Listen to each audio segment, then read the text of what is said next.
It's the Super Talk Morning Show, Super Talk 92.9 WFHG. Scotty Campbell here with Roger. Good morning, Roger. Good morning, Scotty. Welcoming in your phone calls at 800-469-0098. Missiles were fired from rebel-held Yemen land near a U.S. destroyer. We're going to be having a conversation with Fox News Radio's John Decker live from the White House, 8:35 this morning. Now, at this time, our in-studio guest is John Newbert, candidate for the Tennessee House of Representatives, District 9, which is Hawkins and Hancock counties. The seat is currently occupied by Republican Gary Hicks, and he has an invitation, of course, we will be extending to him to join the show at some point and have a conversation with us. And John Newbert, we want to welcome you to the Super Talk Morning Show. Thank you. Good morning. So what in the heck made you decide to run for a state representative, and especially on an independent label? You don't have a party backing you, so what made you jump out there and do this? It sure wasn't my interest in politics, because that's the last thing I ever wanted to do is get into politics. Basically, I'm a truck driver by trade. I've owned several businesses in the past, and I just sitting around, I think it was last year, I got fed up with what I was seeing happening. It seems like the worse you do in politics, the higher the promotion you get. And in our little town, it's a good old boy system. It seems like, they just took and appointed probably, an insider into the position, because I think they just wanted to get him out of the job he was doing, because they noticed that it wasn't going the way they wanted. And so how do you get rid of somebody? Well, you promote them up. And it's just the opposite in business. If you do a bad job, you either get promoted down or you get fired. And I saw that, I got fed up with it, and I said, I'm working on trying to help people in the community, and I got to a point where it didn't seem like I was getting anywhere. And I started calling legislators and talking about, how can we help out our community? This is some ideas I had. And basically they were agreeing with me, but saying, they would work on it and nothing was getting done.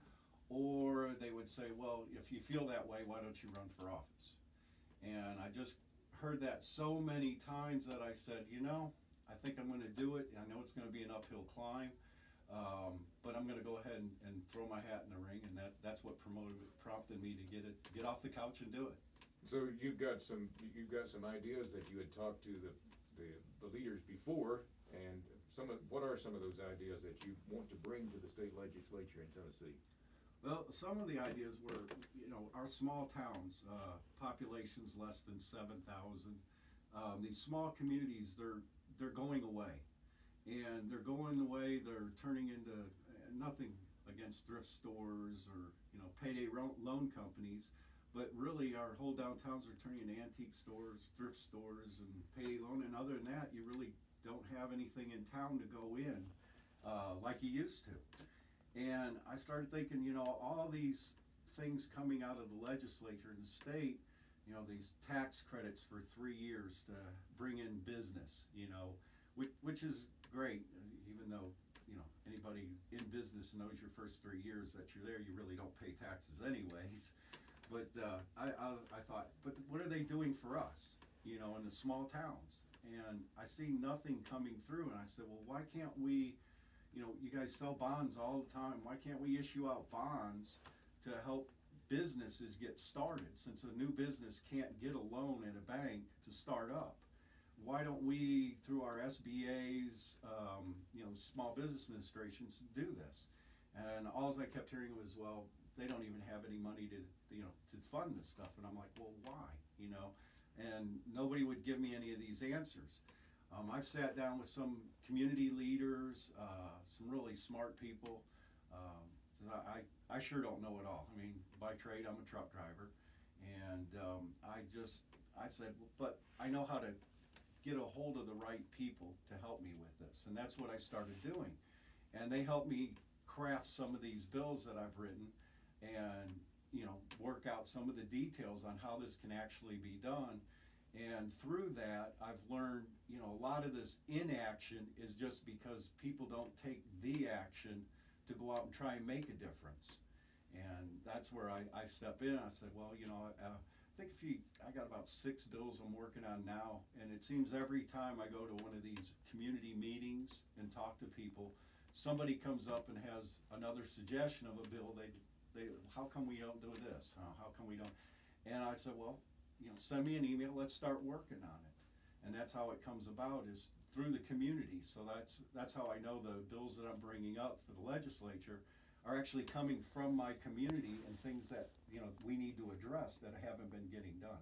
So your proposal is to have the state help fund through bonds the startup of local businesses in small towns, the towns of 7,000 or fewer. What are some of the other proposals that you have, the other 6 or so that you're talking about? Well, some of them are a theft protection bill that I'd like to see in place. Right now, I don't know if a case just got adjudicated recently where 2 guys came into the state and stole over $14 million from residents in this phony bond scam that they had going. And it took them 3 years to go through the court system. They got fined $1.4 million, 2-year suspended jail sentence. And as far as restitution goes, of course, that was left up to the judge. And I think their payments are going to be something like $200 a month. And there's a lot of people, if you said, hey, would you be willing to go to jail for a year for $13 million? I think you're going to get a lot of people saying, I might do it. Whether or not they really do it, Yeah. but it might be tempting. Yeah, And sure. I think that's a problem. And I think what we need to do in the state is look at a way to mandate, if somebody is found guilty, a corporation, individual, any theft over $5,000, that automatically the fine is equal to the amount stolen, right off the top. So if you stole $14 million, you're hit $14 million. And a lot of what I'm getting in comments on that, I get a lot of feedback on that, is that, well, they go through and they can't find the money. Well, then this bill needs to have a provision in it to appoint a forensic accountant to go and find out where this money went, because money doesn't disappear. And if we have the ability then through this legislation to do that, we can go and find out, they bought their wife an extra car, they got a boat, and we can seize that to help satisfy these loans, so we don't get these ridiculous $200 a month payments going back to the people that were stolen from. Then on top of that, we can place court costs, they can pay for their lawyers, and anything fines that come out of the court after that. We're talking with John Newbert, candidate for the Tennessee House of Representatives, District 9, which is Hawkins and Hancock counties. You mentioned your small town development bill. So let's say a person in one of those counties were to have $10,000 cash, and that individual wanted to start a small business in the area. If this bill were to pass, what would be in it for those people? Well, one, there's going to be certain criteria of the types of natures of the business. You're going to have to sell new goods, provide either entertainment. So it could really encompass quite a lot that would be good for the community. Restaurant type situation, dance studio. There's a lot of, even a new art gallery, that sort of thing. There's a lot of businesses that wouldn't qualify for it. A loan company or a secondhand goods store, they're not going to need that extra cash infusion like a business starting up that's selling new durable goods. Well, what they would do is they'd apply and keep the administrative costs down. We'd use, if they have a local SBA, Small Business Administration, we'd use those to help administer the processing of this. If not, we'd use the local Chamber of Commerce's. And this is to keep the administrative costs down. These bonds would be issued, they're 3-year bonds. So if you come in, you say, I got $10,000 and I want to put a little coffee shop in. Well, most businesses fail within the first couple of years because they're underfunded. And that may be enough to open up your door, and they may get opened up, and 7 months down the road, their espresso machine breaks and they can't make payroll and they're gone. And what this will do is after they pass through the criteria in the application, we give them that loan that matches the amount that they're investing in it. So up to like $30,000. So say they got $10,000, now they've got an extra $10,000 to put in that business. We just increased their chance of success from 34% to 72% to stay in business. So right away, that's good because that's a longer term that we're gonna have that business in our small communities. And it, quite frankly, it's more tax revenue for the small cities. It's a tax-free loan. And everybody says, well, how can you issue a bond with a tax-free loan? So we gotta cover the interest on it.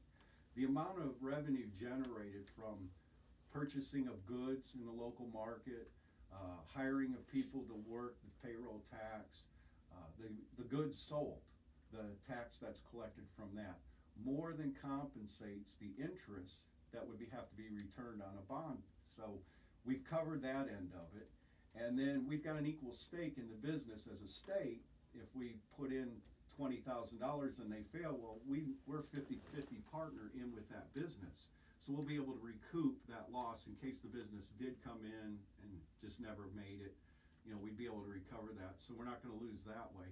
So it's a no cost effect for the taxpayers. And that's one of the things, people say, well, why should government get involved in helping small businesses? Well, we do it all the time. I mean, just recently in the 109th Assembly, we passed a bill that gave a 3-year tax diversion to companies coming in and starting new businesses in the state of Tennessee. So to say government doesn't have a stake in business would be actually lying.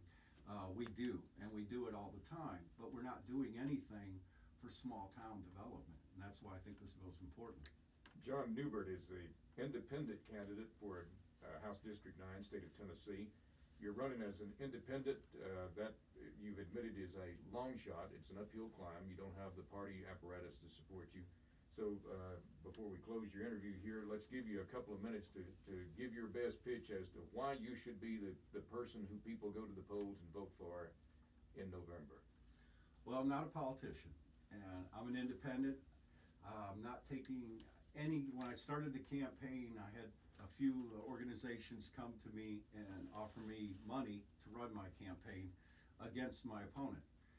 And I looked into it, and they had bills coming up in the 110th Assembly, and I was like, I'm not going to be influenced by your money to vote one way or the other. I need to look at a bill before it's presented and read what are the effects going to be in my community and the state before I make up my mind on how I'm going to vote on it. And money in politics has always been a thorn in my side, and I looked at my opponent. He's raised close to $60,000 in campaign contributions, taking money from PACs, lobbyists, payday loan companies, and out-of-state concerns. And that disturbs me, especially when you're getting $60,000 in campaign contributions and it's a $20,000 a year job. That disturbs me. To say that money's not going to have an influence on the way you vote, you're lying. It's going to have a huge impact on how you vote. And I didn't want anybody to have that control over me. So that's the reason I chose to run as an independent. And when I stepped in, I've been an advocate for veterans in the Sneedville, Hancock County area.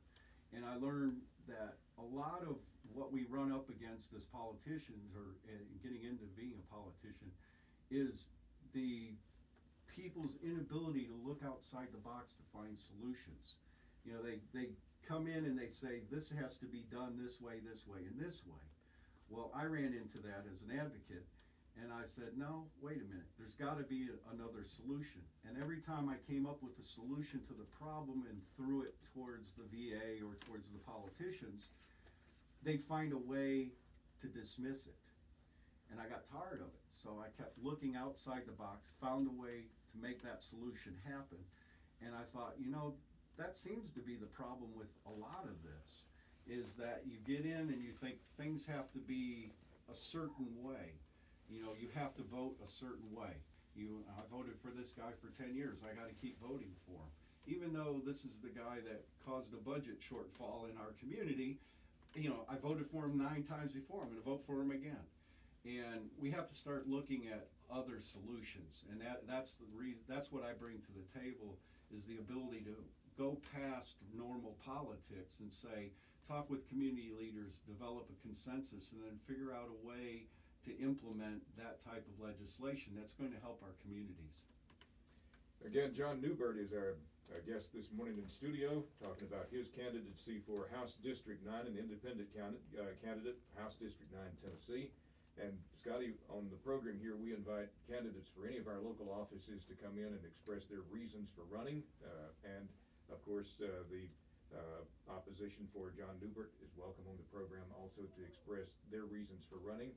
Or if it's some other race, you know, if it's one of the local county commission races or local city commission races or state legislative races, we invite the candidates on to talk about why it is they're running and what they hope to accomplish by their efforts. Yes, we do. And John Newbert, how can people contact you, or what is the website URL link for that? The website is johnneubertsrd9.com, JohnNeubertsrd9.com.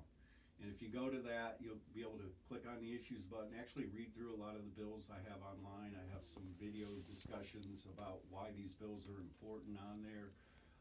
It's also got a contact link for me. I will take a personal contribution up to $100, but no more. I've limited that, and actually I've had to turn down a few of them. People that wanted to give it to me, they needed the money, and I realize that, and I know they want representation in there, but it's like this, I'm not gonna win with money. I'm up against money. The only way I'm gonna win is if the people say, enough's enough, we need to bring in somebody that's gonna think outside the box, and that's really gonna work for our community. And that's the only way I'm gonna get it is with votes and people turning out. All right, thank you very much for being on the show with us. John Newbert, candidate for Tennessee House of Representatives, State Representative, District 9, Hawkins and Hancock counties. Thank you for your time. Thank you. We're taking your